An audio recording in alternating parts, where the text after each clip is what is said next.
Brent? Oh, it is. Hey. Some ball caps just do not look good on camera. We're live, Brent.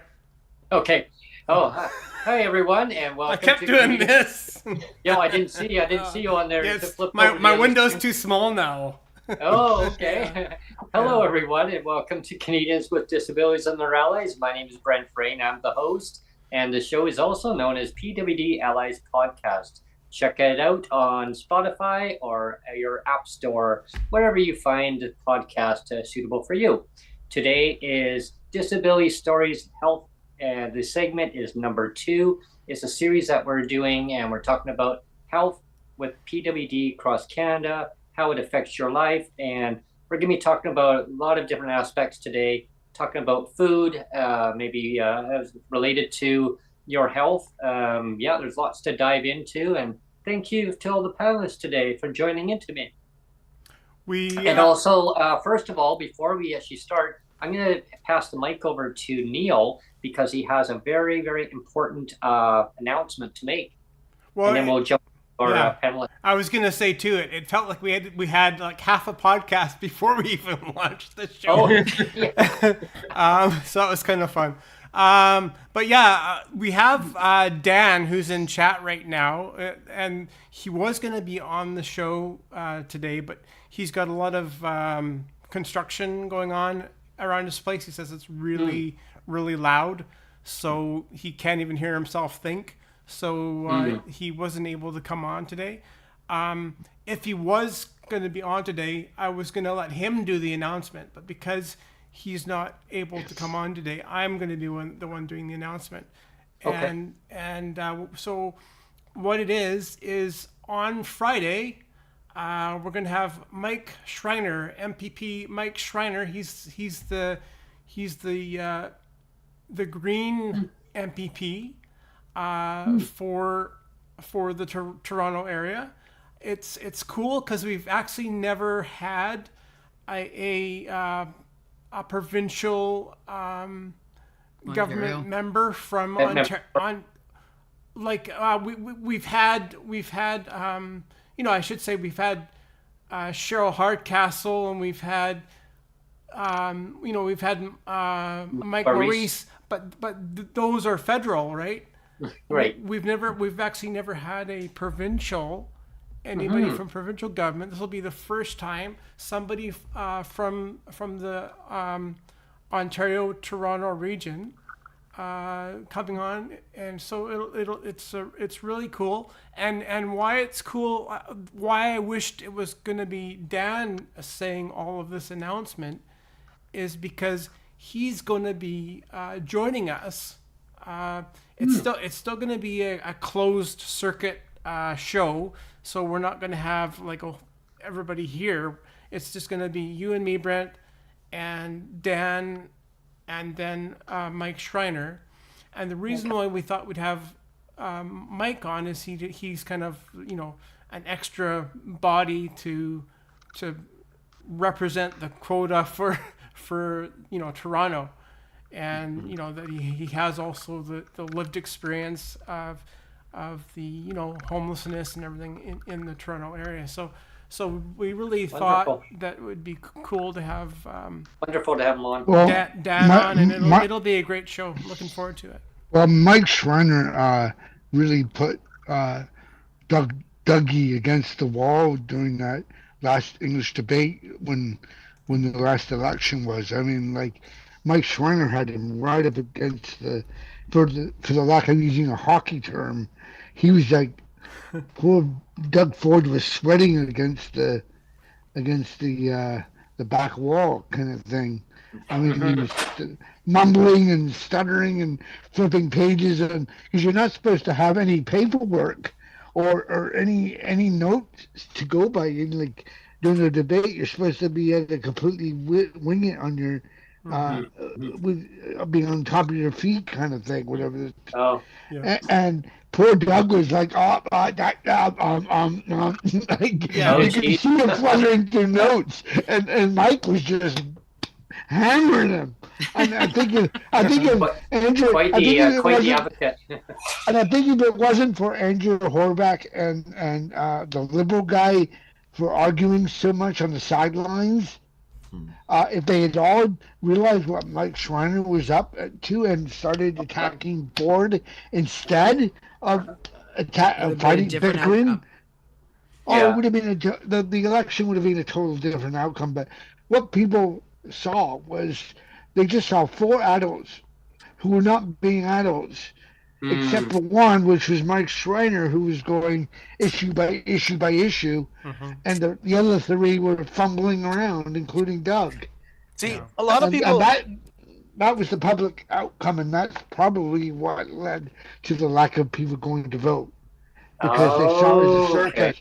Okay. I think a lot of people watched that last English election with Doug Ward and Mike Schreiner and Andrew Horvath, and I forget the other guy's name, the liberal guy. He stepped down when the Liberals didn't get enough seats to form. Well, it'd be very interesting once we get Mike onto the show, and a lot of that stuff. But we should really get onto the health. One last thing I was going to say, I forgot, is when we have Mike Schreiner on, it'll be a pre-recorded thing. So that's one thing that's going to be different. Like normally we like to do things live, but because it's going to be pre-recorded, people are going to say, well, where can I tune in to see it and to comment on it? I mean, they'll still be able to comment on it, but it won't be live. So there will be no live chat. So basically what's going to happen is, like I said, it's a closed set. We're going to do the recording, and then I'll just, after we're done the interview, I'll just put it up there. And then once it's up there, then people can comment on it. But there'll be no. If you premiere it on the channel, that's a live chat. Well, on the day it's scheduled to publish. Yeah, that's true. I could premiere it, but I haven't done that. I've never done that yet. Well, the nice thing about that is you just schedule it. You record it. You schedule it on whatever day that it's supposed to be there. Sure. The premiere is a live chat, and then right after it's done, it's instantly people comment in the comments. That's true. I could do that. I haven't done that yet, but I could. I might try. I might try that. I do a lot of live chatting. I've got a live chat community on one of our local Alberta podcasts. Even on the pre-recorded ones that they schedule like that. I mean, we have quite a lively conversation in it, and it gets brought up in later episodes, like things that were commented on sometimes too.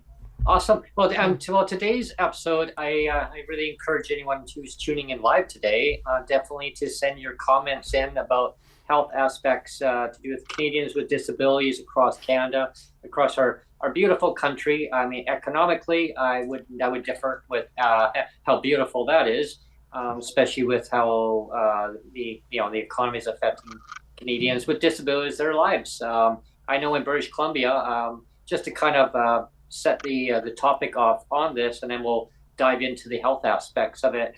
So just recently, February 22nd, 2024, wow, we're already into March already. Wow, time flies. But people's lives don't get put on hold when there's nothing in the BC budget for British Columbians with disabilities. $8 billion in deficit, but they couldn't squeeze just a little bit out of that to give the people a rate increase on their checks. And that's why, again, I strongly think that, a basic income or any kind of form of that is what's needed going forward, because these systems are so archaic. They're designed to keep people suppressed down in poverty. We need to eradicate poverty. We need to get rid of it. But here's the icing on the cake, though. And I know, Tom, I sent that over to you too. That was from the CCPA. They posted out that the ministry, who's in charge of British Columbians with disabilities, I'm not sure if Ontario is going to copy that same model. I really hope they don't, because they basically gave the ministry all the money, right, to keep the status quo, saying, hey, we're maintaining that level, but we're not going to give it to the recipients, but we're going to, because the caseloads become greater. But it tells me that more people are actually getting onto the system. Well, when they're getting on the system, is that reducing poverty, or is that actually increasing poverty? It's increasing poverty. They're actually doing it the opposite, right? Cost of living is going up. And the latest thing I heard, and Jeff's going to be talking more about this because he had a meeting recently with the Minister of Social Development and Poverty Reduction. He called me up. Neil knows a little bit of the FYI information on this, but I'll be leading up to Jeff to kind of make that media announcement.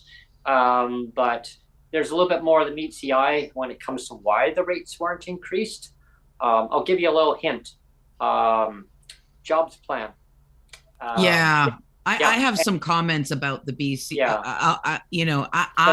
He's really ticked off, actually, to say the least. Just give him a job. It fixes everything. Here's the other quick thing, and then I'll pass it right over to you, Cassandra. Is that he'll get more into that part about it.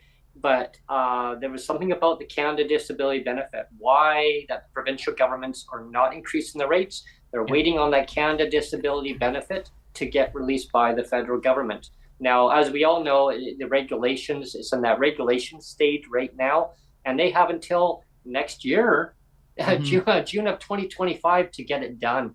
And then maybe they'll get the funding out. How ironic is that there's a federal election next year? That's when it's scheduled.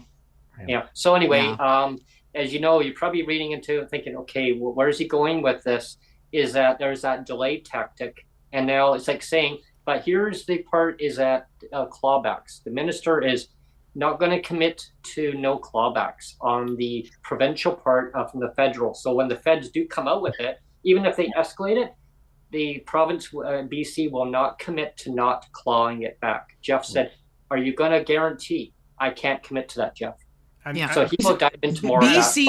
BC has an issue with parties calling themselves certain things and not being those things. It's like you had something called a Liberal Party that was actually a Conservative Party, and now you've got an NDP, which is arguably more closer to Liberal, and in some cases their strategies are very reminiscent of some of our kind of really right-wing people out here in Alberta, and even then, we put enough public pressure that we got them to re-index us to inflation and finally change our dates back to what they were, because they had changed them to fix the books.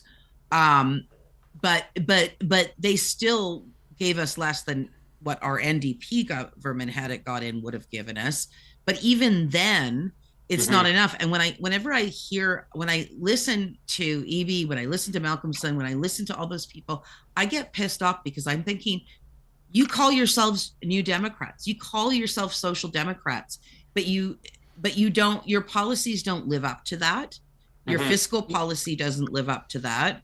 NDP governments are more typically very fiscally conservative in a lot of ways. A lot of people like to say they do, but they spend in a way that invests in things that actually make the economy grow rather than investing. But this is not since Horgan got in, and EB's been a bit of an improvement, but it's still not an improvement when you call it. I don't know how you can sit there knowing that your cost of living is what it is, and you're giving somebody 50% of the cost of what it costs to rent a 1-bedroom apartment to live on, and your excuse is you're waiting for the feds to kick in, and then you're not gonna. Because I mean, they said the average was $2,700 for averaged out $2,700, and you're getting $1,495, And well, it's like, well, and that's why it has a huge impact on people's health, right? And that's when you don't raise the rates or even tie it to at least the most minimum is tying it to inflation. I mean, COLA. Yeah, I don't know how you can call yourself a democratic socialist party though, and dump on the most vulnerable and refuse to bring them up to. I mean, you should be brought up to at least what Alberta's at, if not more, based on the cost of living. The cost of living, yeah, exactly. And the price of a rental. I mean, we need to be higher for the price. I can't get an apartment that I can afford, a 1-bedroom that I can afford on what I'm getting in Alberta. Our cost of living is almost equal right now, and you know, you're also allowed to earn less. That's the other thing. Like, they talk about work, you're only allowed to 15,000 extra a year. That's just a little over 1,000 a month that you're allowed to make. I can make up to, so if my first 1,072 is 100% exempt, and then every dollar after that up to 2009 is 50%, meaning that I can actually take in over $3,000 a month with part-time work and my AISH without. I mean, I think if I make the maximum $2,009, I think I only get about $450 deducted off my $2,000 check, and you know what I mean. And I get $2,000 because I have a special diet allowance and stuff. But the point is that I don't know how, like, the BC NDP really pisses me off, because I keep them, they're like, oh, we're social no, you're not. You're instilling policies that are more liberal or and in some cases even more conservative than social democratic. One of my neighbors basically told me this morning that she looked at the budget. She says, I'm really shocked that they didn't give people with disabilities anything in the budget, not even the word poverty, nothing. And she says, I give it an F. I'm like, wow. And she said, yeah, a huge F. I think it's a human rights issue. Not a human rights. I think it's a charter issue. I know that MJ has had his hand up, and then we'll go to Tom. But MJ, you can go ahead. Thanks, Tim. See, this is why I thought of, when I was thinking of the idea for UAVI, this is why I thought of $4,000, is because, you're going to claw back? Fine. They don't need you anymore. Have a nice day. Right? Yeah. Go blank yourself. Have a, all of a sudden now your workers are just going to be sitting there with their thumbs up their rears looking for something to do, and they're going to find, well, geez, we got to get rid of these people because they won't be needed.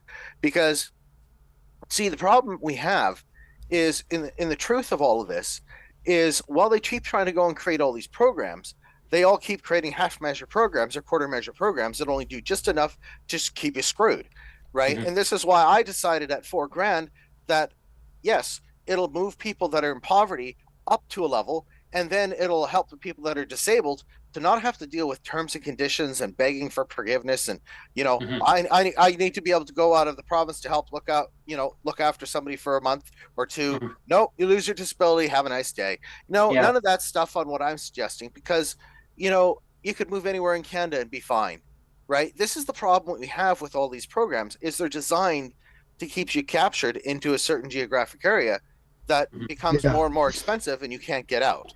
Well, right? and it goes against our freedom. It denies you the freedom of mobility that's guaranteed to you under the charter. Like, a lot of people, when they hear me talk charter challenge, they think I'm talking about specifically about the amount of money or this and that, but it's actually the way the programs are designed, that they're designed to actually block us from other charter rights that were guaranteed under the charter, like freedom of mobility and other things. So yeah, good point. That is one of the segments that we're going to be doing weeks down the road after the health segment. We'll be up to the health segment. We got one more health segment to do. That's next week on March the 11th. I have a friend of mine, I'm hoping. I touched base with him last night, but he hasn't got back to me yet. But Neil knows about who that person will be coming on, hopefully. And he's actually a student. He's actually going to university right now to be a registered nurse. So I think it's really important from his perspective, what he sees from the health aspect. And he'll dive into this, what he sees, what's going on, and the impacts that people in poverty. How the government's decision making, and I'll call it decision making. It's about choices, right? I always remember a former premier. You used to run with that comment. It's all about choices, choices. I mean, and I thought, so you're saying choices in what? The government's deciding that who gets poverty, who doesn't. I mean, and that's why I was kind of stuck in my mind, but I mean, it could be wrong, but it's that theme. Well, and disability is a health issue, right? Like seriously, we're treated like it's an income support issue, and in some ways, yes, the income support's part of it, but it's a health issue, and by not giving people enough to live off of, you're impacting their health even more acutely. Like if you already got chronic conditions and you can't afford to get the medical care you need or eat the right food that you need to eat, because if you don't have a doctor. I'm living on the 6th floor of this building. I don't have a balcony, and that's fine. I can cope with that. But right outside my door is a fire door, right? It's like a glass fire door. And people come through my floor at all hours of the night. Sometimes it's a delivery guy. Sometimes it's just a tenant in the building. But they're loud. The fire door slams. Every time I'm woken up almost every 4 hours throughout the night, whether I wear my hearing devices or not. It's like my sleep is so chopped up like little dog treats. Well, yes, and that will definitely affect your health big time, Alan. I'm going to be diving into that with you in just a few moments. So I'm going to pass it over to Tom. Over to Tom here. Tom first, I know Tom's been kind of waiting very patiently too. Yeah. One thing, don't get a Logi webcam. They're insane. The thing's been rattling off. I know. It starts rattling, you know where that's coming from. It was something that a fellow NDP premier who used to be a reporter named Wab Canoe said a long time ago in a conversation with George I can't say his last name. George Stroumboulopoulos or something like that. Yeah. I'm sorry, I'm probably butchering it. I probably am. Stroumboulopoulos. Thank you. Which is that when you take a group of people and separate them out from everyone else, that never works out. And of course, he was talking about First Nations, but it's the same thing that Guy talks about with the neoliberal utilitarian movement of majoritivism, where it's like you're focusing on, like Trudeau would say, the middle class and those looking to join them. And so they get all the benefits and everyone else is just forgotten. And that's just what happens here. And you see, like Sonia Persono attacked the NDP in the one that you shared with me, Brent. And one of the things I caught at the end, which is referring to what Cassandra was saying, was how they literally signed off, yeah, it's fine, on the subject of REITs. Like when it came to REITs, like, you know, what are we going to do about it? They just went, no. And I'm like, meanwhile, the NDP was formed on a party that had the Winnipeg Manifesto that would make Karl Marx blush. Like, it was so left wing. It's like they're no longer there, and nobody wants to say that S word. Oh no! So it's like they're moving more and more in the direction of everybody else. I just saw this morning in London, the Labour Party, which is their equivalent of the Liberal Party, is going to move towards more means testing and more, you know, the jobs thing and so forth. Which it's just the same thing. It's the same thing that put everyone in the situation, while jobs are continuing to change. It's like Milton Friedman said, of such a communist as him, saying, if you want to create jobs, cancel the tractor and give everyone spoons. Like, you know, like there's like, we need to create a human-centered economy first. People will still work. We saw this during the pandemic, not the stuff that everyone claims happened during the pandemic, but how people started doing this and doing that. And we were talking about the gardening thing before. People started getting into that. The classic was baking sourdough. But it's like, we are not, like, we wouldn't be here in the world that we have if all of us were just like, I have enough money and I'm just gonna lie that. You know, we're not like that as as a human species. There's a book that I'm going to be getting when I get past my visa interest moment. Guys recommended it for years. Hannah Arendt's The Human Condition, And as he always says, when people say, people would be lazy with a basic income, it's like, that's an insult to the human condition. Mm-hmm. And I completely agree. What else did I have? Let's see. And I completely agree with everything you just said. Thank you. Totally. One more little bit, which is like talking about what we were talking about before, like going after sanctions, going after these attacks on rights. We need, right now I'm working on a script based on what happened in the Bangladesh 2010 to 2013 basic income pilot. And what they did was they had the control group villages and the basic income villages, and split in half in both was villages that had SEWA, the Self-Employed Women's Association. It was a labor association for the informal economy. Half were SEWA not getting it, half were SEWA getting it. And of course, the best effects were the people who had basic income as well as collective voice. And that's where you have people who can help with charter rights, and you work together and you make sure that, hey, wait, you're not allowed to grow tomatoes? Okay, we're down on those guys. Like, you have all these things that need to be taken care of, as well as the money as well. And then you fight for the other things that also need to be there. So if a person can't work, it's not like, after what happened, obviously, to my late loved one, thinking about the phrase useless eaters makes me want to put my fist to a wall. Like, it's like, right. We need to move away from that kind of mentality where jobs become a fetish. Like Eleanor Ostrom said, never look for panaceas. Basic income as well as jobs. Like, people will still work, but work has many different forms, whether it's work in the commons, work in care, or working for a wage, which when you have your floor, you can decide, what work do I want to do? And it all becomes fine. Like, it doesn't put employers off the hook. It makes more entrepreneurs too. I think that was part of it too. Yeah. The first pilot they did in Namibia before the Bangladesh pilot, entrepreneurship jumped up 301%. Oh wow! Yeah. Like, that's what I've been saying. Like, it's like when you read this stuff, like, I'm gonna have to actually put it on my board in my little office there.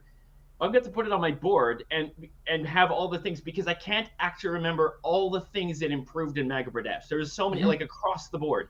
And it improves people's health big time too. Yeah, their well-being, right? It really enhances person's well-being. It gives them a feeling of belonging to the community. Human beings like to be productive. They like to. We like to feel productive. We like to feel, regardless of our socioeconomic status. People want to be valued. And they want to be productive. It is human nature. Wanted to move right. Sorry. It's more protected. Like, that's what they're in Alaska with the Alaska Permanent Fund.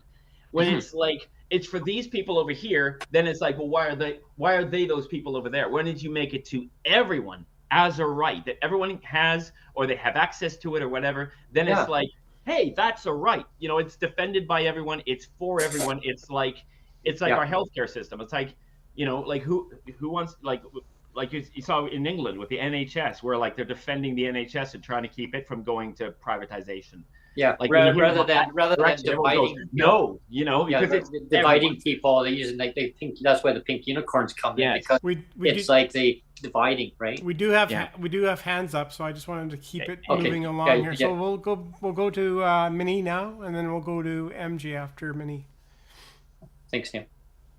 Okay, so we're roughly still on topic, because as Tom is on his rant about work and the meaning of work, did you read 2 books? So there's Why We Work by Barry Schwartz, and then The Importance of Work and Age of Uncertainty by David Bluestein, because my college essay was on the psychological impact of work.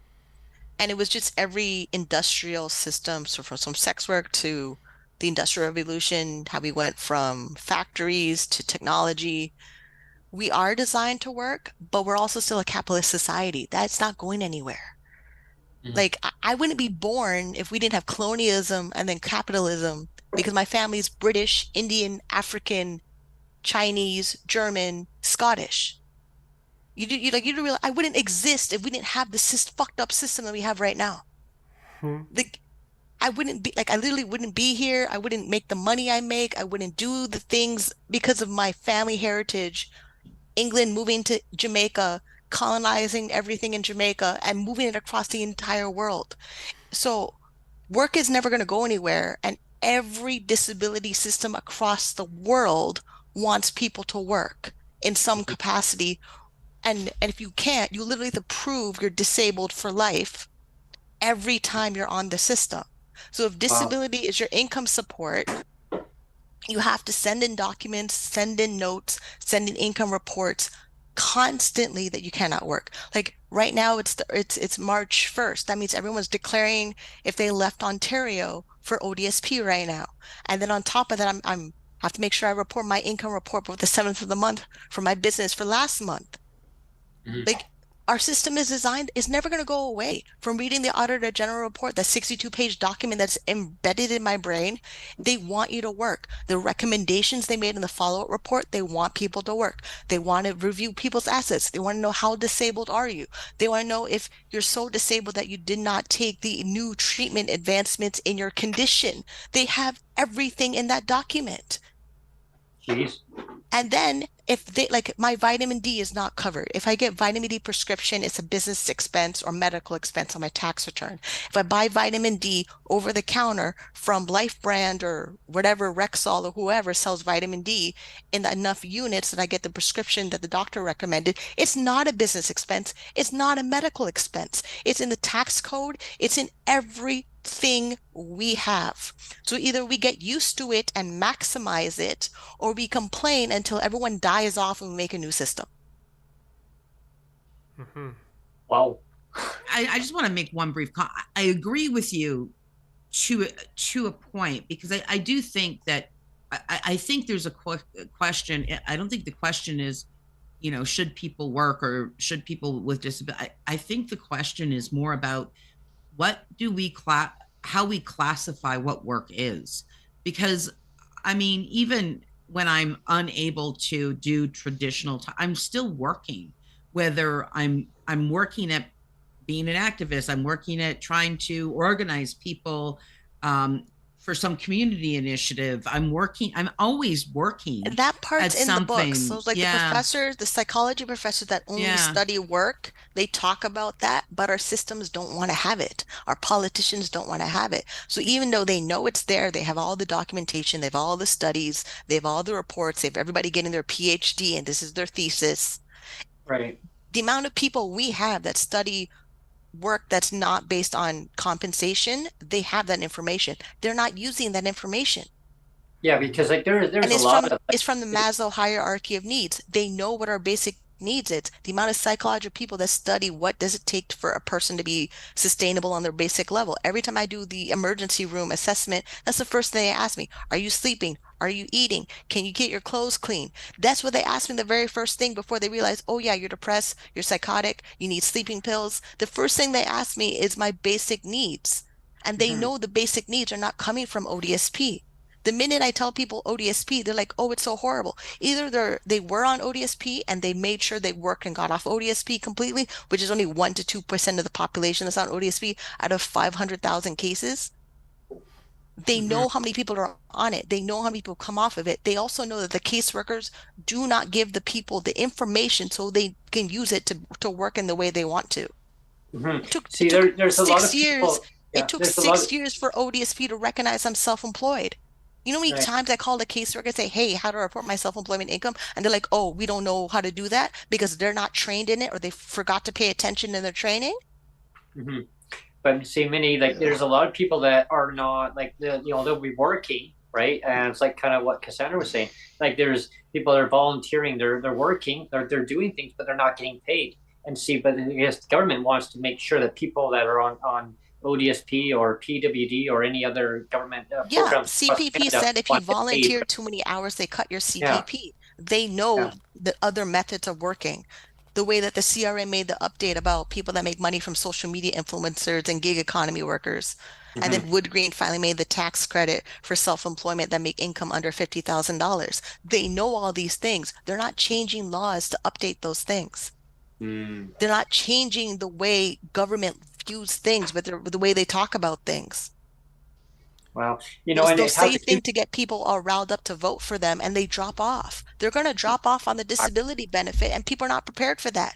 They're waiting for this thing to come, and when it drops off, then what are we doing? There's no plan for that. Yeah, they'll just claw it off.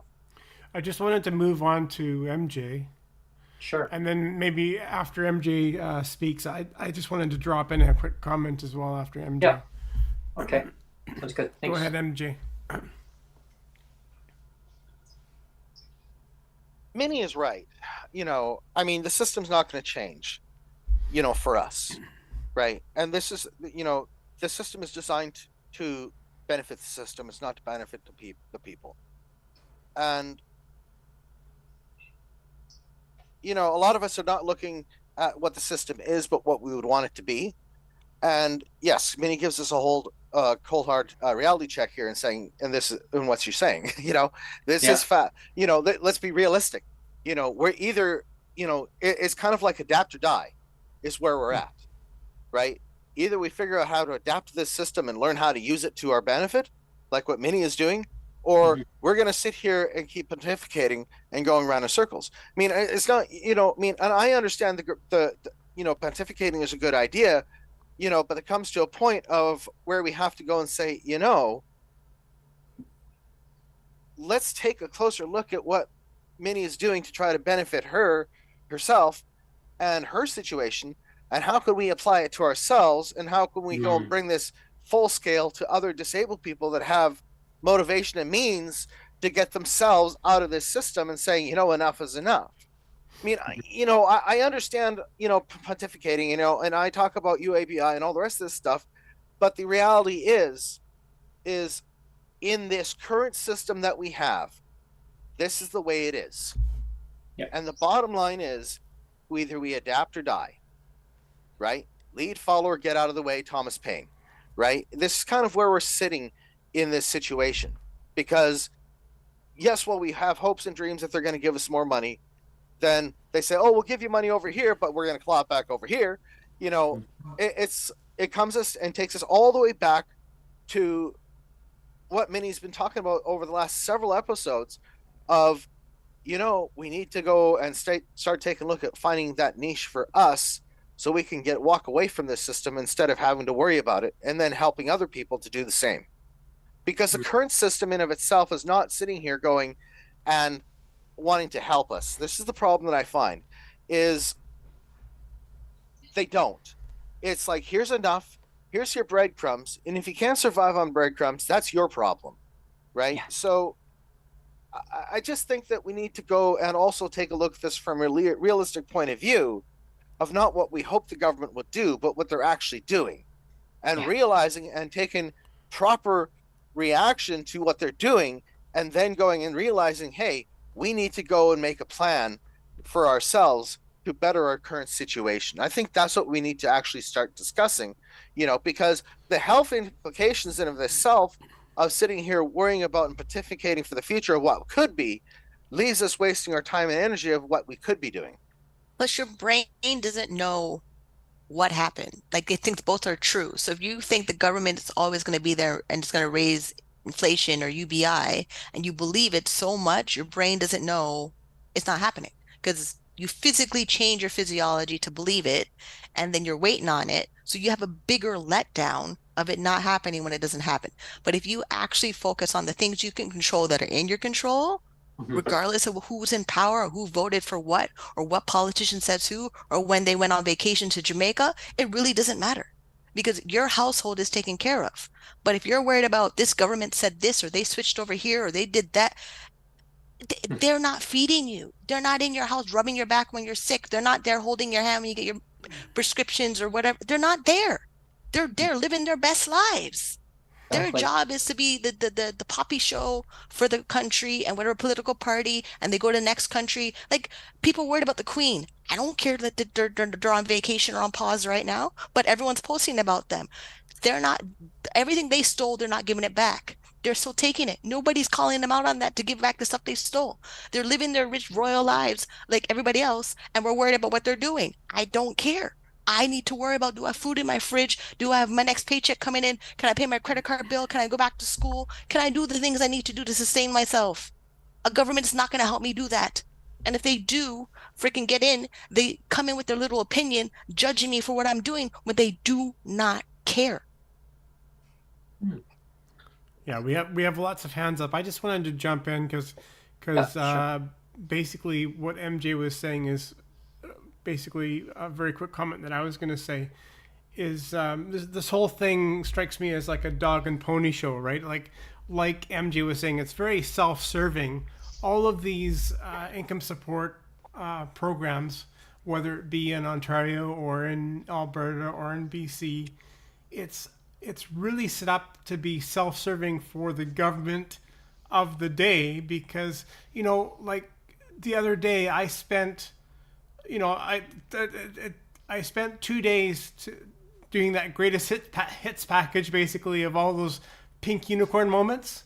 You know, right. my last video was all about, I think it was like 15 quick hits of like 15 episodes where I was talking about pink unicorns. I strung them all together, and when you see the whole body of, it's, what is it, a 23-minute video, and so there's like 15 or 16 hits of all our guests, and I'm all talking about pink unicorns. And when you see it all stitched together, you realize like how perverse everything. It really is just a dog and pony show, like barking seals, you know, clown cars, the whole bit. And it's like, you know, because I mean, they're not concerned about truth. That's the thing that pisses me off the most. Nobody talks about truth. Like, you know, get your fucking head out of your ass and let's talk about truth, right? Nobody talks about, like, you know, governments are like effing people over on purpose, and people are dying on, you know, basically on purpose because the governments don't care. You know, and it's like, why doesn't the government care? If the governments don't care, I mean, like, piss or get off, like go away. You know. Well, the thing is, Neil, I want to find somebody that cares, like gives a shit, basically, right? And I know I'm spouting off, but it just pisses me off. It pisses me off. Well, you know, when I see that, you know, when I talk about the budget 2024, you know, BC, right? And then of course, after hearing about a meeting that came down, and you know, that was after, you know, and I was like, and then you had put that compilation together about the, you know, pink unicorns, and I thought about, you know, it was about clawbacks, and I thought, wow, if I would have known that information and before, I would have then given that to you, and then you got to put that in there too, right? But you know, it's very unfortunate because now it's like whenever that Canada Disability Benefit does come out, if it does, I mean. Right now, I mean, I just give everybody a basic income already. You know what I mean? Because, I mean, they're just going to claw it off, right? Obviously, we know that the government's going to claw it off provincial. They don't want people to have the actual full benefit that they're supposed to be legally entitled to, a standard of living. I mean, it goes against the human rights, the CRPD.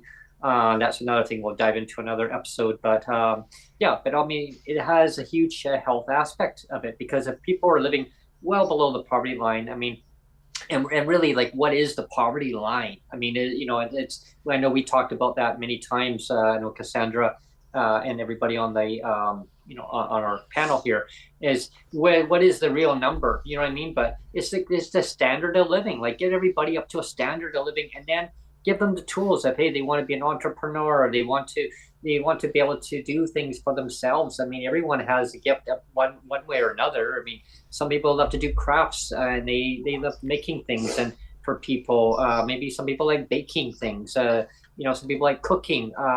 There's so many things that people can actually do. I mean, if they're volunteering, and maybe it's not paid employment, but the government will look at it as, well, they want to give everybody employed. I mean, obviously, that's the name of the game, right? That's what the government wants to do. But of course, who gets in the power, and then they say, well, this is our theme. This is what we're doing. I think giving everybody up to a standard, a level of living, and all that bureaucratic red tape that the government keeps saying, oh, well, you can't leave the province. You need, a day pass. You know, I always say that, you know, and that's so stupid. But yeah, anyway, I'm going to keep rambling on. So I'll pass the mic on to somebody else. It just pisses me off. Let's have Alun speak, because he hasn't spoken for a while. So yeah, go ahead, Alun. Hurry, Alun. I know we kind of suppressed you down. Now you're in trouble. I've come to the conclusion that the benefit is just a carrot stick. It's just a carrot stick. And I've big carrot or small one, Alun? I think they're just going to keep moving the goal line, and if they do bring it out, whether it's for a vote, for a popularity vote, yes, people like Daniel Smith and Doug Ford and Scott Moe are all just sitting there waiting to go. I'll take some of that. Yep, and I don't think the benefit's going to help anybody, so we need to assume that it's not in place. And if it comes out, bonus. If it doesn't, but I've been trying to teach myself AI as a photographer because I know that it's going to swallow my industry up if I don't. It's already. I mean, people can take a photograph against a white wall and make it look like they were in the Dominican Republic. They can do headshots using an AI software. Wow. You can now through Adobe Photoshop in Lightroom select a bunch of photos and type in on an AI script for them to be edited by Adobe's AI to be properly exposed. Oh my gosh! So the whole industry. So one of the things I want to look at is a service for. I want to focus mainly on a service for content creators, people that are already making content that want B-roll and stuff. So that I'm the camera guy behind the camera guy. So if someone's setting up a drone or whatever, or they're setting up a scene for an indie documentary or something. So I'm kind of like running their B-roll for them. But I got to find a way to make my photography niche work because I can't sit around and hope for my mental health as well as my physical health. Well, you have to wait for ODSP to make sure I eat properly is just not. Yeah, hope is not a plan, as they say. Yeah, if horses wishes were horses, right? But I agree a lot with what Minnie's saying and what MJ is saying because there's no life raft. You know, we're in the water, holding on to styrofoam, hoping that isn't a shark fin. 30 seconds. Metaphorically floating around. Was that a 13-pound shark? Oh, okay. How long was that one? You know. Let's go. Oh, are you still okay? Go ahead. Yeah. So I think the point is that politicians are tone deaf. They're going to follow what they want. The Christian Freelands and the Jadmin Singhs and all that. I think the only few ones that want to do something are people like Benita. Otherwise, I think if the NDP hired Benita to put in Jagmeet Singh's place, the NDP might have a chance, but that's here nor there.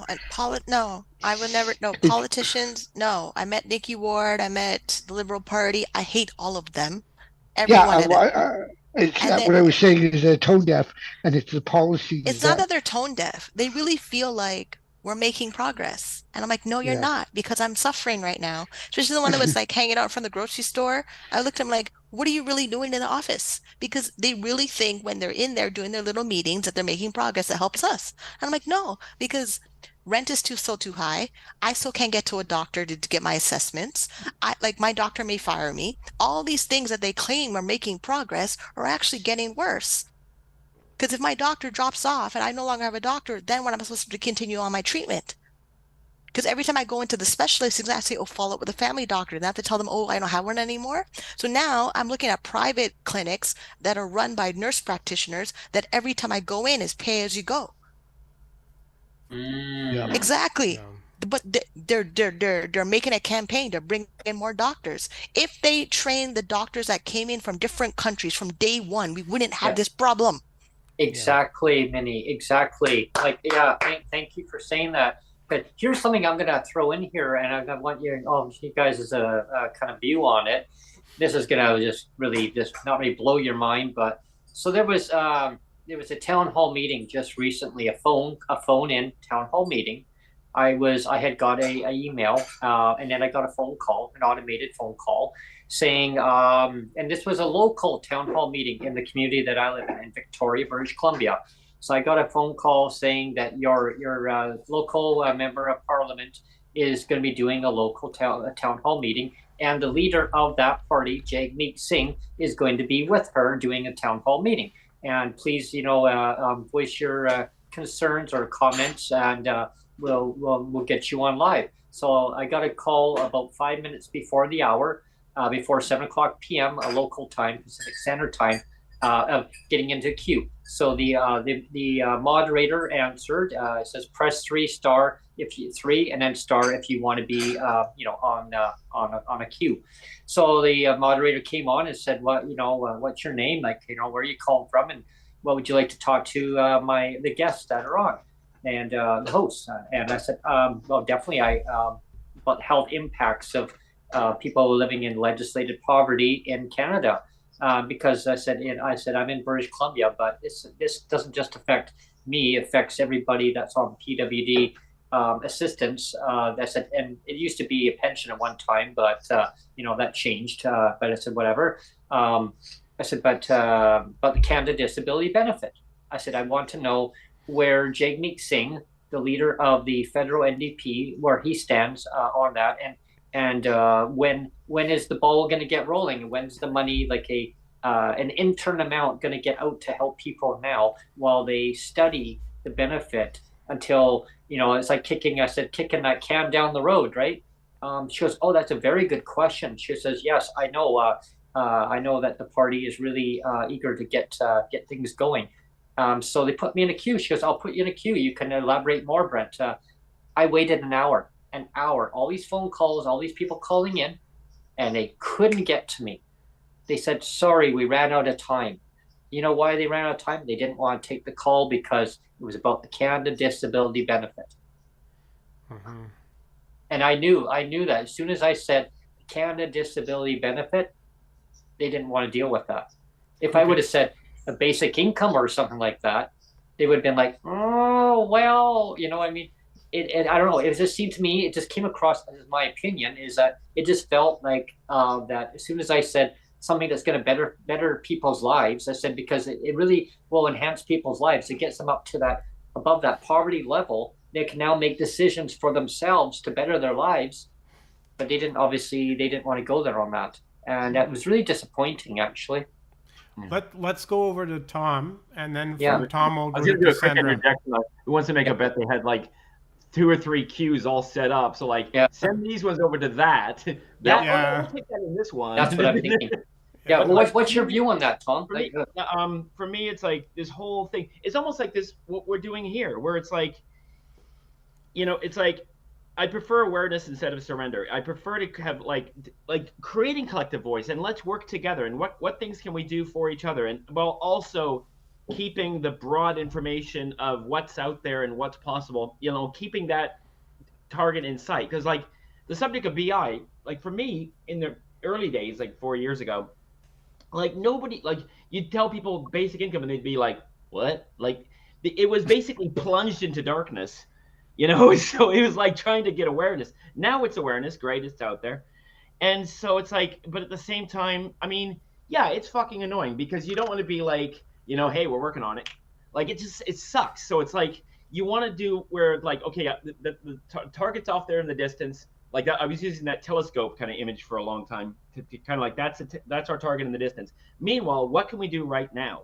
Mm-hmm. Like how can we help each other? Like, creating, like when people talk about like when it comes to like there's online resources, well, has anyone thought of like putting together, and I don't know how to do this personally, but I've been doing this with other things, but like creating a website of like, this is a link to this is a link to that, that's a link to this is a link to this, like what things can we do in that kind of collective voice thing to help each other, like right now, outside of like government sucks, yes they do, they suck.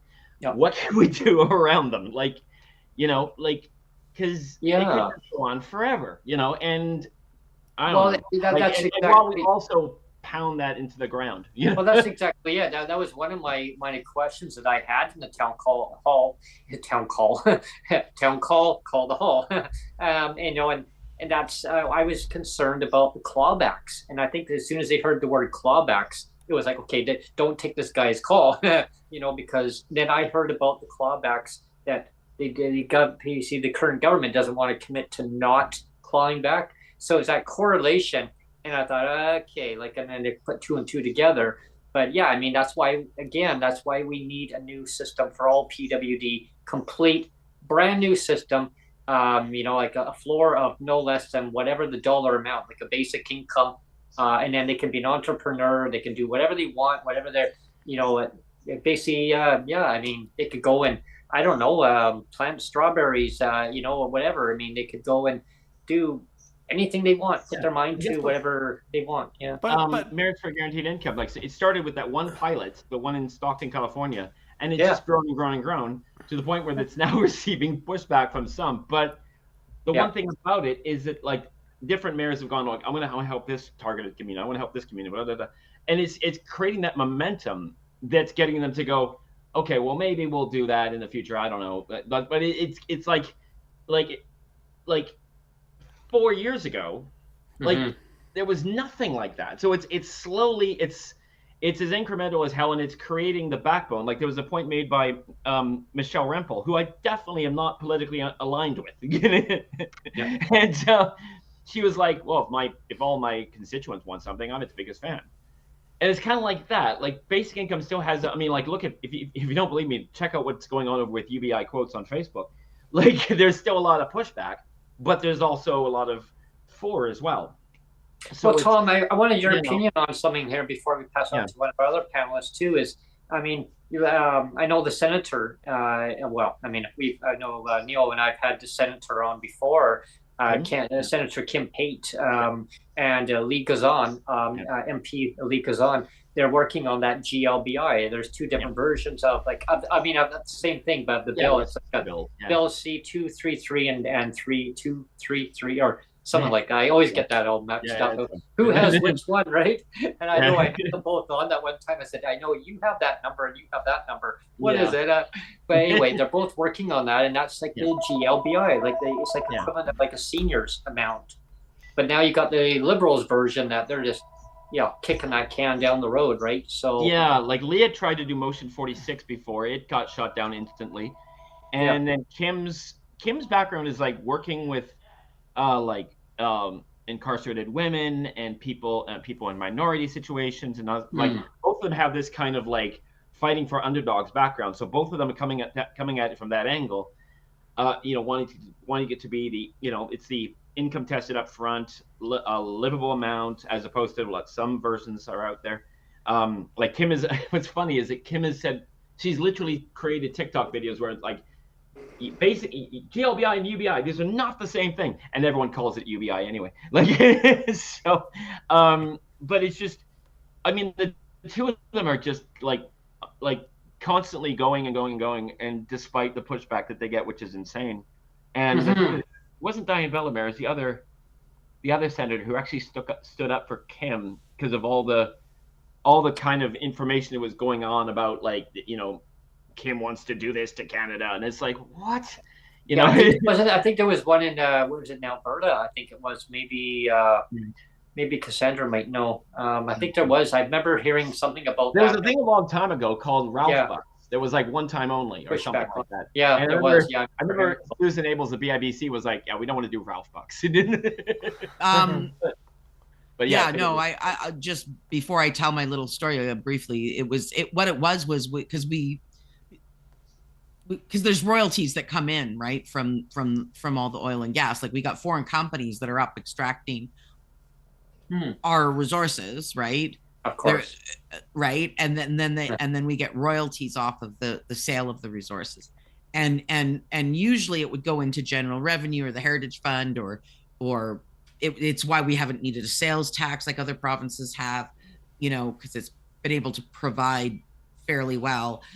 But what happened, because Ralph is famous for his austerity measures, which were absolutely brutal, and even conservatives didn't really like them. But when what happened was, at the height of the last really big boom, when Ralph Klein was still in, it was right before he left politics. He was in a position where the Heritage Fund was ballooning, And it was literally, he had so much money. It's like, okay, well, what do I do with it? So he gave every man, woman, and child that lived in Alberta a royalty check, basically. Oh. And that's what the Ralph bucks that they're talking about is he decided to. It was like Alaska has a thing where every citizen gets a royalty check annually, okay. I believe. He only did it one time. I think the hope was that maybe if he had stuck around, or somebody else, one of his one of the people that followed him might have maybe kept it going, but they didn't, and so it fell to the wayside because he left politics shortly thereafter too. So, they could have shared the wealth out to their citizens. But I want to. There's a story I want to tell, and it's just based on things that everybody's said. Now I've told this story for other reasons, and I just want to put a caveat in, and please let me get through it because I want to get through it as quickly as possible. But I'm telling this story not to promote a particular political party. It's more to promote an idea and some inspiration into how differences are made and how a certain niche group can create something and can create political power. It was back in the 1930s. At the time, there was a really profound episode of human-made climate change happening in the Canadian prairies as well as the American Midwest. It was most famously called the Dust Bowls, which is why the 30s got named the Dirty 30s. And it was based on the way people were farming. The way they were farming was actually what created the climate change and the Dust Bowls, and they actually had to change the way they farm. So that was going on, but also the thing was going on was laborers, like regular workers. I mean, they were made to work like ridiculously long hours that are pretty much unheard of today, with very little pay. Like some of the highest paying jobs today were being paid dirt money at the time to do some of the most dangerous and high risk jobs that had no safety standards. Farmers were also getting screwed a lot the way farmers today are getting screwed. Like we're about to experience a Dust Bowl on the prairies right now again, and which is another reason why I'm bringing it up. So the social and economic climate and political climate was very, very similar to we're kind of seeing a reoccurrence of it. And what happened was organized like trade unionists, like my great grandfather, he was a trade unionist. He was also a small farmer. He was also a multi-generational blacksmith, going back to Ireland, like far down the line in our family, going all the way back to Ireland. But he also made a big brick factory and designed a brick for the prairies. But at the time he was organizing. It was labor because of course he was a machinist as well, and he, like they were working in dangerous conditions. They weren't getting time off. They were barely able to put food on the table. And at the same time, like the farmers were getting screwed. They weren't getting enough for their product. The Dust Bowls and this episode of man-made climate change was making things dire, and the governments were actually doing things to make everything worse.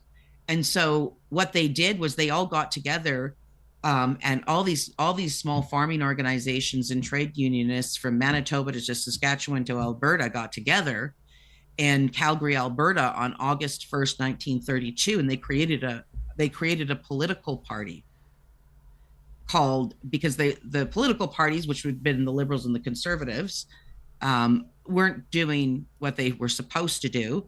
And they said, well, why don't we create a political party? And they created a political party called the Cooperative Commonwealth Federation. And we all know one of the first leaders, they actually immediately were able to get elected 8 MPs, which they sent to Ottawa right away, and got elected provincially in Manitoba and Saskatchewan. And so they did that, and that them creating that political party, even though they never They eventually changed their name in August 3rd, 1961. Again, both times in Calgary, Alberta, by the way. A lot of people don't know that. They changed their name to something we're all more familiar with, which is the NDP.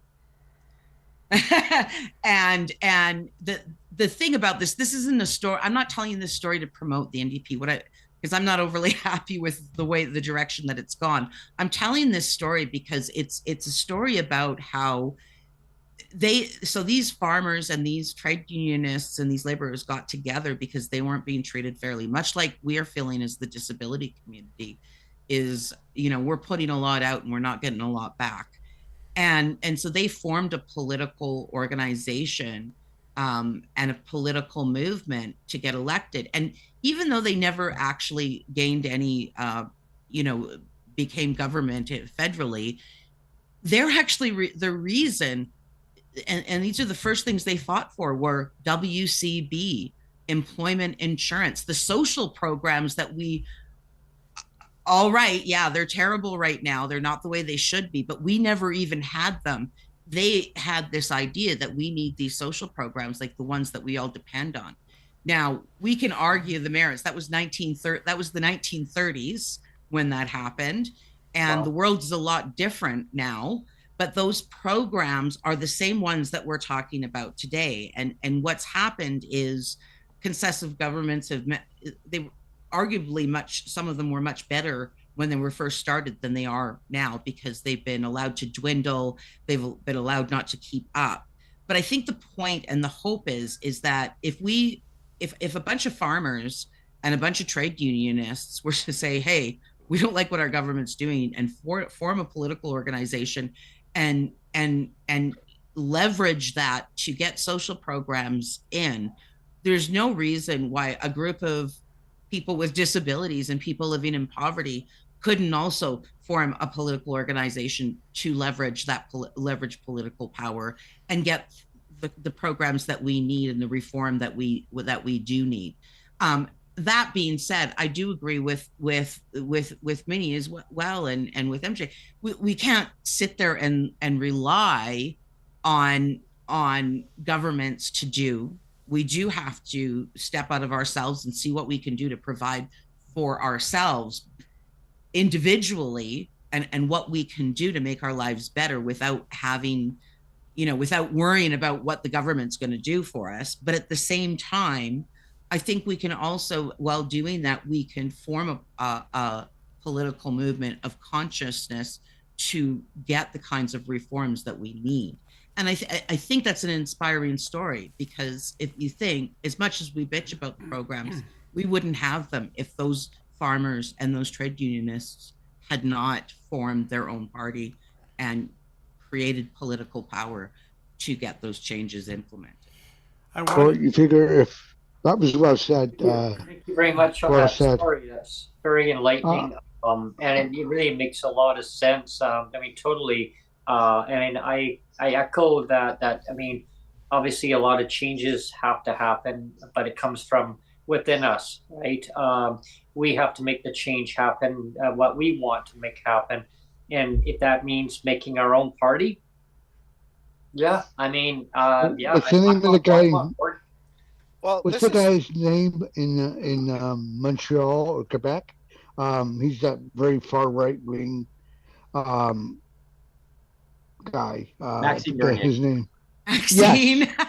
Mad Max. He's not far right, for God's sake. The level of ignorance. It's a party, right? It depends on. It really depends on having a really good leader at the beginning, someone that's going to have common sense point of views. Not him. I'm saying as in the capacity of being a disabled party, you would need someone at the head of it that.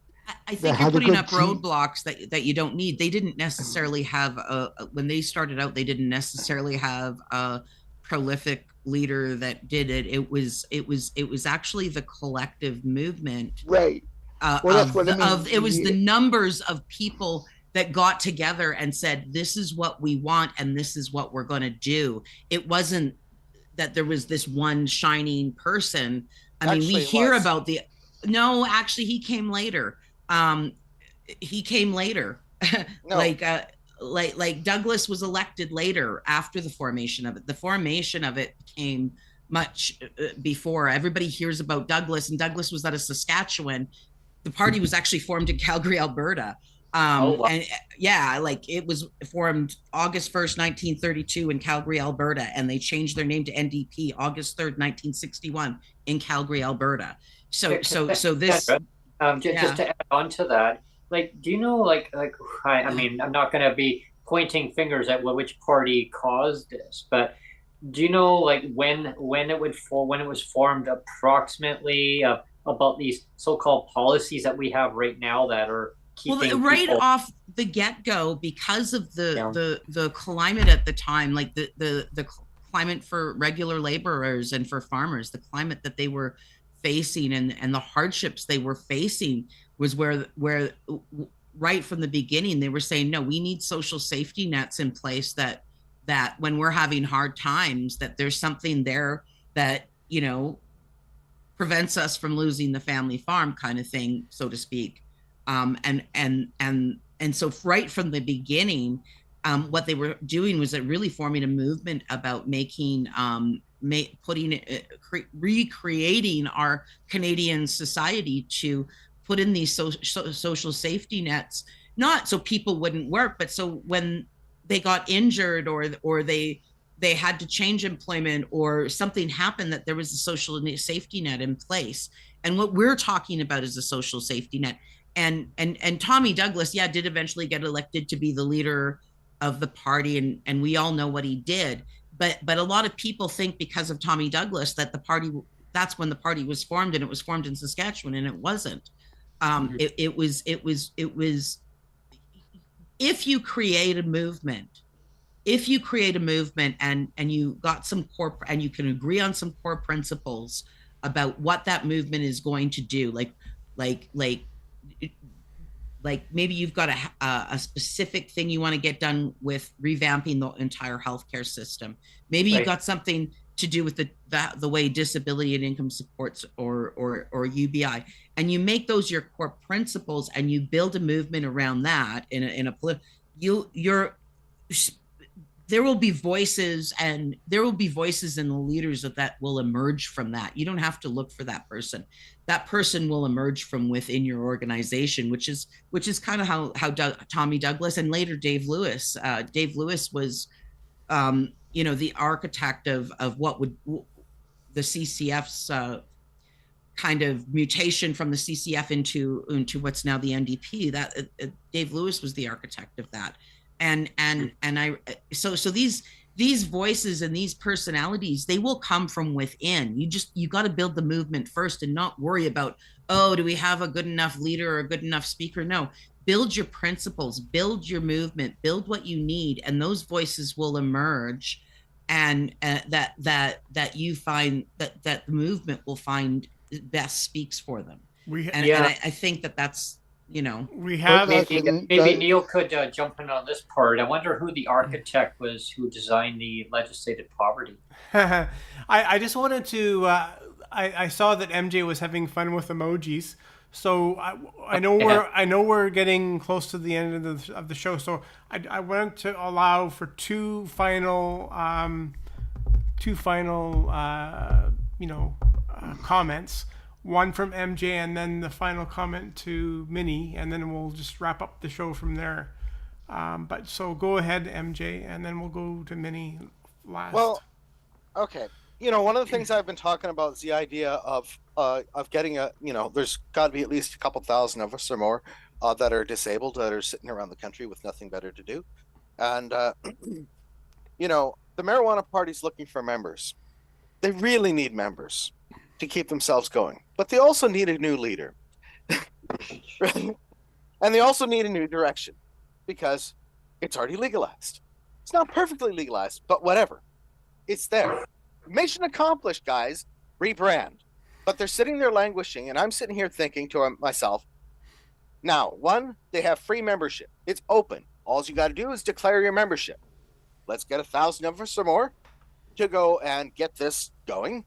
And let's start building a policy and ideas, some plan. I'm working on a platform, right? It's not perfect.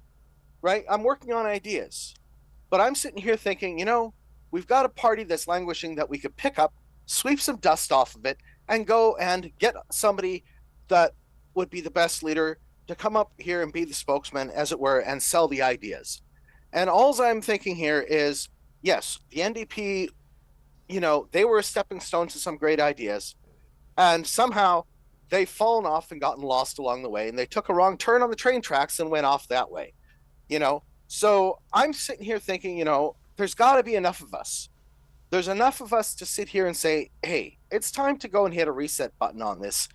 And let's put ideas first that benefit the people in this country first. I'm sorry that there's problems in the rest of the world, but the hell with them. We have to sort ourselves out first. We have massive immigration by our Liberal government who's creating homelessness from their immigration policies. Mm-hmm. This is insanity. Insanity. Mm-hmm. The Conservatives don't want to talk about it or touch it and say this is insanity, but they're going to just keep it going. They always do. The NDP will do the same thing. I mean, I've sat here and I've listened to all of these things of all these parties for years give us lip service with no solutions. And the problem I find is, it's either time for lead, follow, or get out of the way. Either become the leaders and solve the problems, or just step aside, or get pushed aside, because that's how it works in a system where people have had enough. And a lot of people have had enough. Mm-hmm. We've had the government throwing more crap on us. We're getting covered in pig shit every day. They raise the carbon tax on us, make the cost of living more expensive, raise the price of groceries, and all of these things. And none of these parties say, this is nonsense. This is absolute nonsense. No. Pierre Poilievre says we got to meet the Paris Accord, a fictional agreement based on nonsense, which could be, and when you read the Paris Accord and you find out what really happened with it, basically everyone put in their own ideas and said, oh yeah, we're going to agree to meet all these things, but no one actually solves anything. This is where we have these political parties constantly giving us lip service and gaslighting the ever-loving shit out of us. Like, I was in an X space, and it was, the gaslighting story is about the guy who goes and tells the wife to go and turn off the lights in the old days, you had the gas lights, right? So he would go back downstairs and relight them and tell her again, oh, you forgot to turn them off. And he'd continuously doing this. And this is what our government's doing to us. Yeah. Is we're being gaslighted with this whole idea that we're here for you and we're here to help you. But go yourself. It's like they sit here and they give us nonsense. I'm for helping the people here, not helping people around the world. We have to help ourselves before we can help the world. And if we're not going to help ourselves and fix this nation, then we're just going and making the problems worse. And to me, I would like to really avoid a situation where we have really, really, really angry people that get very angry at the government and want to go and start picking up arms. I would like to solve the problem before we get there. Yes. And that's what we need to do, is get past this stupidity. Give people freedom, give people a way out, get rid of ignoramus legislation that solves no problems but creates it, and get us to a solution. Here's a languishing party. All we got to do is just fill out the Elections Canada form and declare a membership. There you go. Become a member. Let's go and force a leadership review. Let's change the name. Let's build a new platform. Let's solve a problem. And people are sick and tired of it. And you could develop your own currency, Brent. You could have Brent Bucks. Brent Bucks. What I love about MJ is I'll tell you, he is a true libertarian, in that he really believes in like, there's a lot of people calling themselves libertarians these days that are not libertarians, like Daniel Smith, Preston Manning, that don't really want to live and let live. And I just want to thank MJ for just being who he is. I just believe that the best thing that we can do is try to get the government out of our lives as much as possible, so they can give us a fair chance and a fair shake to go and getting our lives together, instead of going and putting a thumb on it at every effing turn, to go and say, oh, I'm sorry, you earn too much. Oh, you have too many assets. You can't do this. You can't do that. You can't own a home. You can't get married. You can't have kids.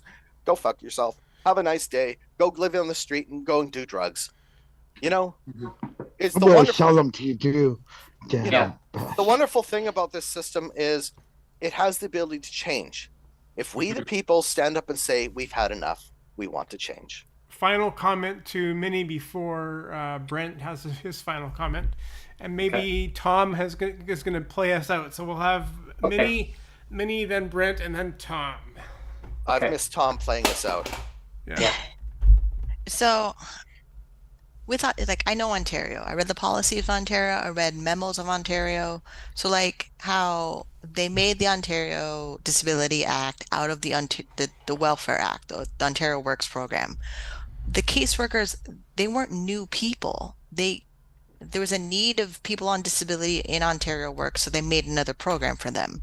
But it's still kept, like how Ontario Works is for temporary people that are out of work that need to get back to work. That mission is still in ODSP. And then with ODSP, in the beginning of ODSP, you weren't allowed to make any income. If you did, 50%, half of your ODSP was gone. And then they added the $200 exemption in 2013. And then after 2023, they added the $1,000 exemption. And then they didn't separate disabled for life versus working and disabled. They're still lumped as one person. So great. Like, I wanted to volunteer in the ODSP Action Coalition to help, but their agenda is to keep people on ODSP getting more access to ODSP. ODSP doesn't want you to get more access to them.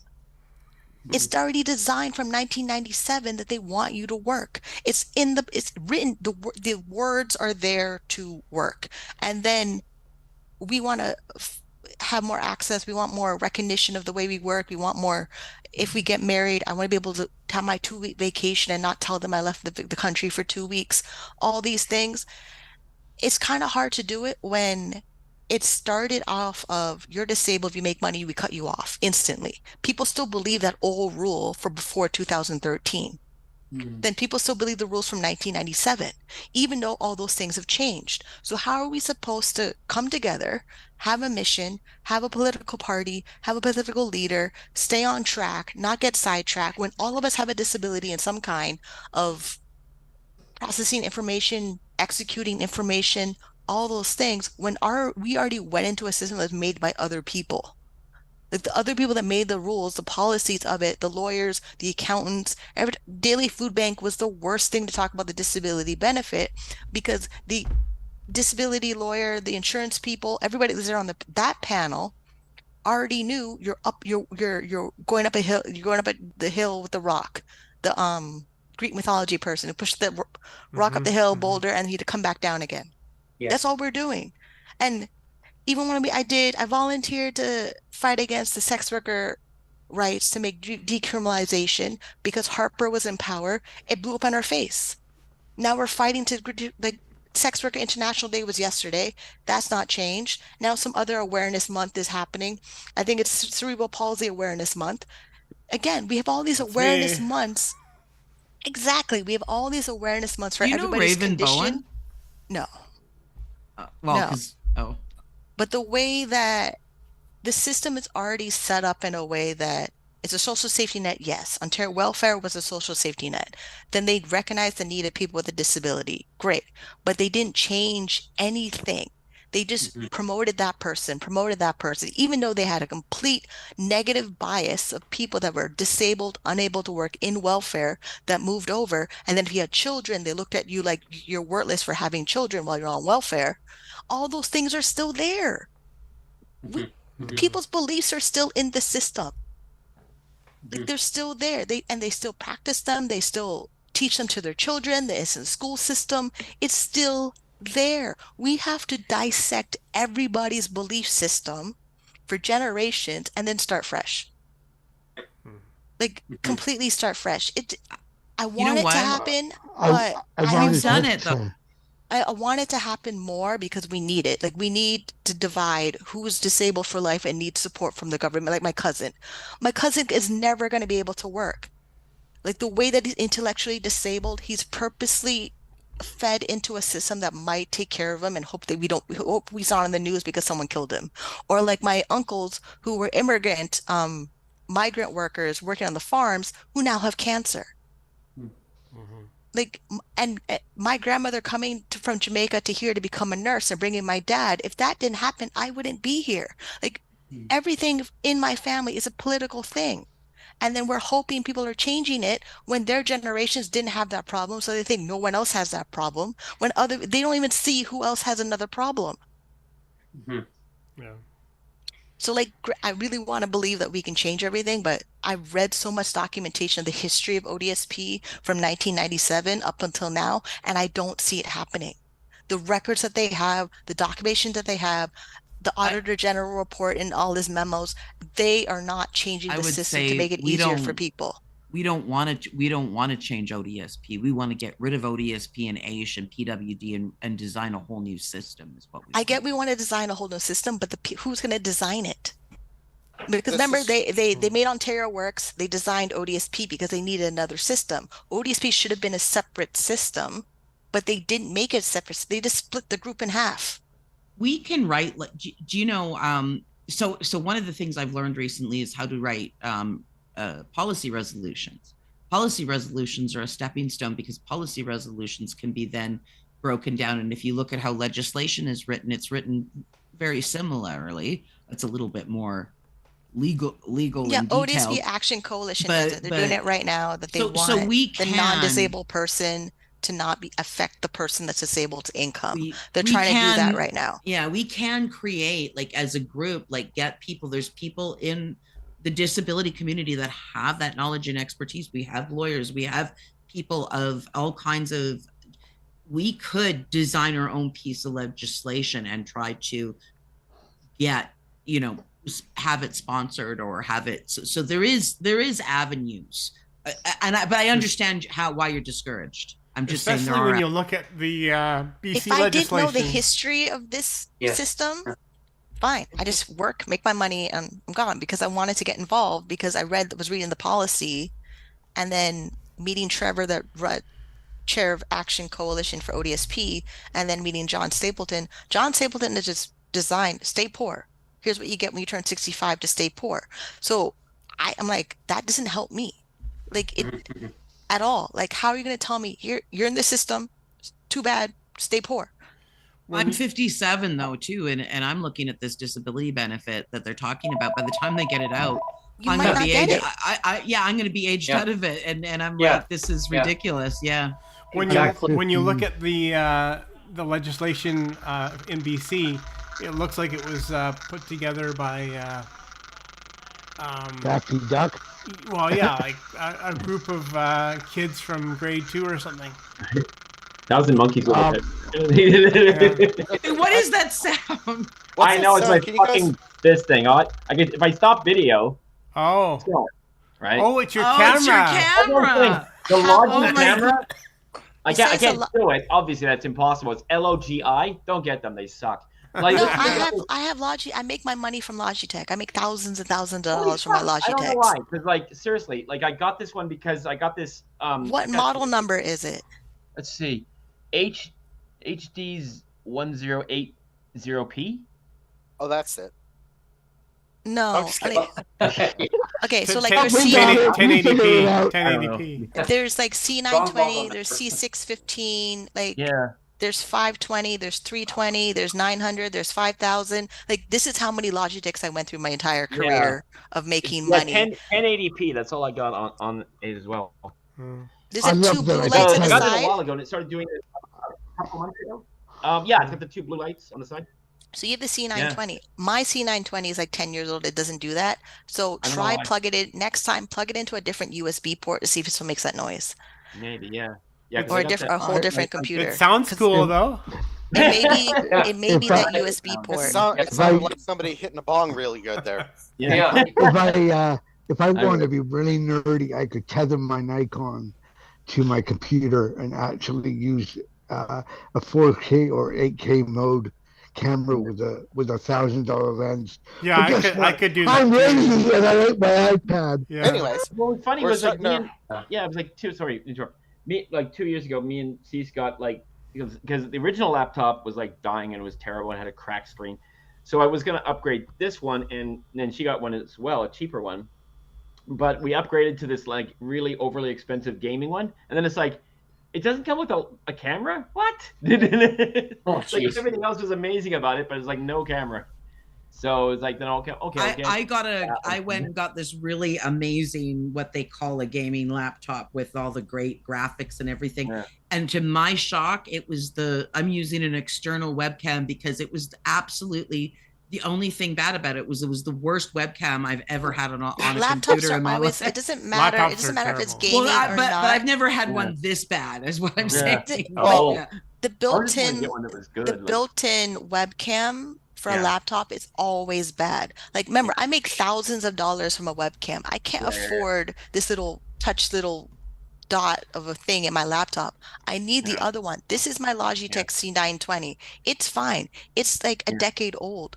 So if it's making noise, you have to plug it into another device or plug into a USB port. But then how old is the computer? Because it's brand new. It's pretty new. Yeah. Exactly. Between the two devices, if one's older than the other, it's not going to send the signal properly. Yeah, both are relatively new. Yeah. I should actually try and play around with Just don't lick the cable, Tom. No. I should. It'd be really electrifying. Anyway, Brent, you can have final comment, and then we're going to blast off with Tom playing us out. Sure. So, an overview. I mean, obviously, if people don't have a standard means of living, their health becomes right. I forgot to. We know that happiness stops at $70,000. Okay. We know that. We know, like, happiness doesn't get bigger after $70,000. But for some reason, we can't even get to basic needs.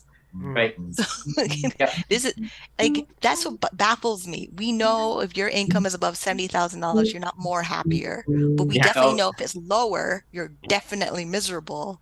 And we can't get somewhere to 35,000. Like, it's just. If we had $70,000, if we had $70,000, you know, it's like people have to have like or maybe not in a basic needs, but like a standard of living.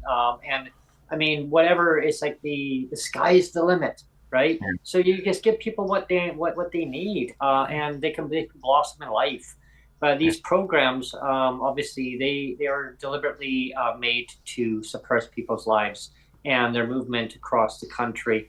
And so we need to make our own. We need to make our own system, our own party, our own system, because governments, we can't count on the governments to do it, because they've proven over and over, doesn't matter which party's in, hey, well, we have your back, or there's more to do, or we promise you. All those key words, right? They're like little key words, is like kicking the can down the road. It's like, that's not working. So yeah, I mean, I want to thank everyone on the panel as usual for joining on the Health Part 2 series.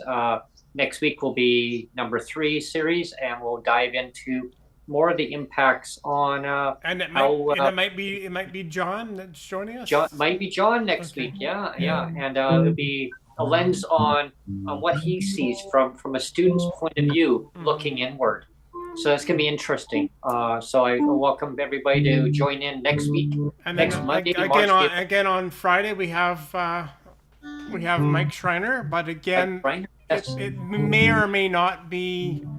I might try the live thing. I might not. It just depends. But it's set up right now. It's set up to be a pre-recorded thing. So we'll see what happens. Well, what you could do is, in my thought, is you keep the core group of people that you want in the show, and then you allow everyone else to ask questions from the chat. Problem solved. Yep. Okay, we can do that. All right. Well, thanks everyone for tuning in, and we're gonna leave the show with Tom Pogson playing us an outro. As usual, Tom he's great on his. I'm a lot better on this thing when I'm in my phone. But some of the verse by Woody Guthrie that always gets left out of songbooks. There was a high wall there. It tried to stop me. The sign was painted, said private property. But on the back side, it didn't say nothing. This land was made for you and me. This land is your land. This land is my land. I'm Buena Vista from Vancouver Island.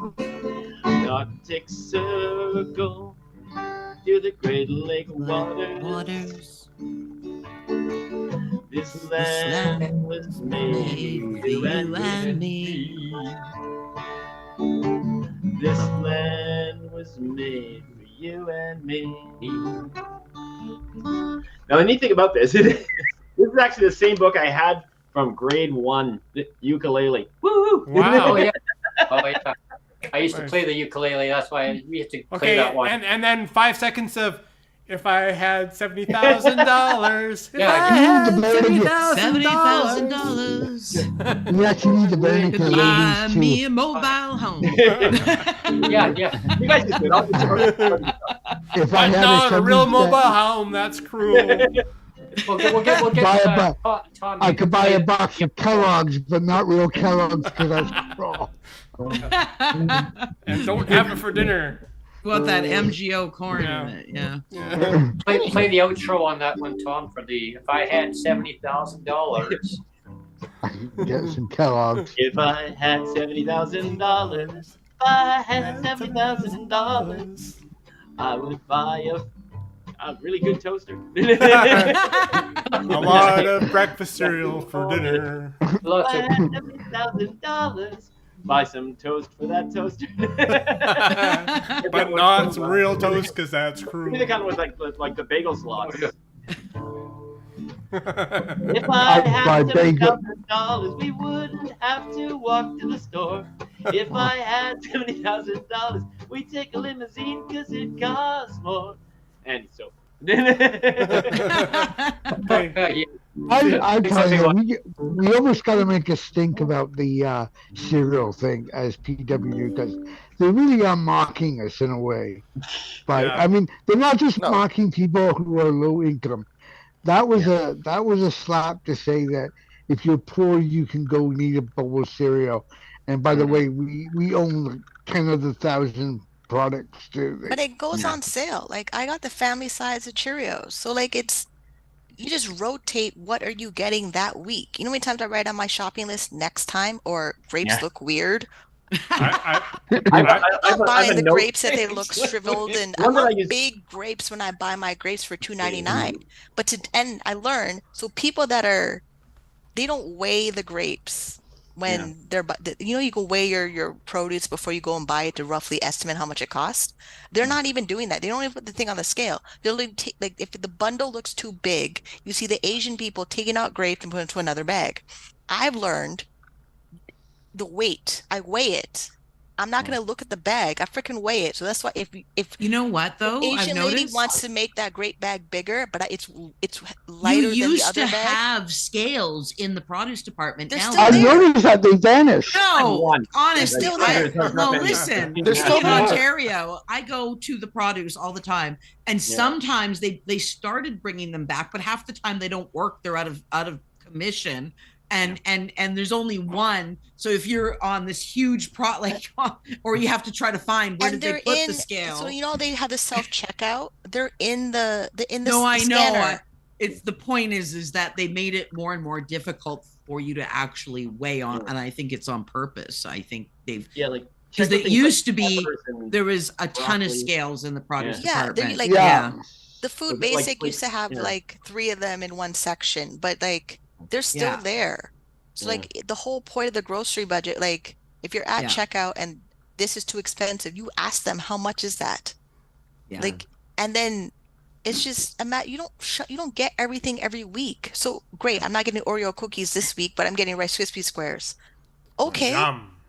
exactly. Like, Oh, I must admit my grocery bills come down so One much sec. because I'm diabetic. So I'm like all that post-pandemic ice cream like Haagen-Dazs and whatever was on sale is gone because I'm like I'm like, I went from like, Oh. ooh, yogurt, ugh, to, hey, look at Well, here you are. This If you want some, Oh, there you go. Like my secret weapon is this little traitor. here, color You note. got, It's you traitor, Brent.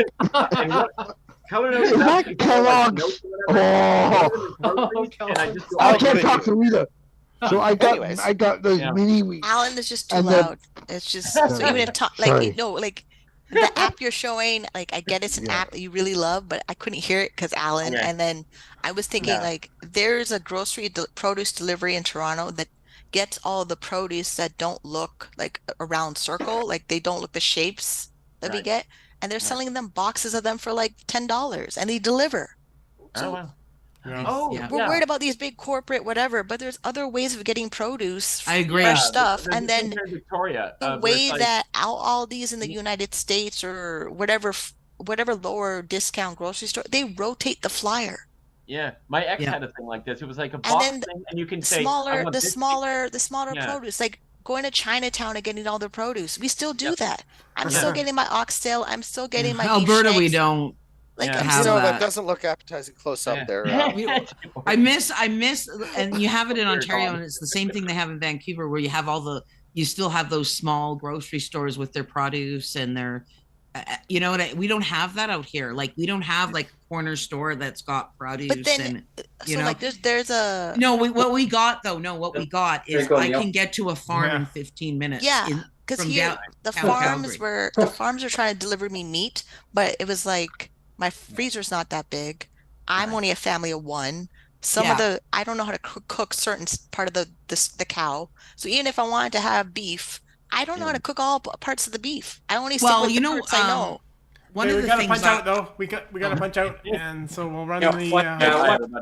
one sec before we close it out. Oh, okay. You know, I've been really tempted to try this. I'm gonna do this right on the show here. Oh So I man. just ripped my hand open. well, with Tim scissors. Hortons should be giving But you. you know, this is Are we getting sponsored by Tim Hortons now or what? yeah. You see, No, we're not.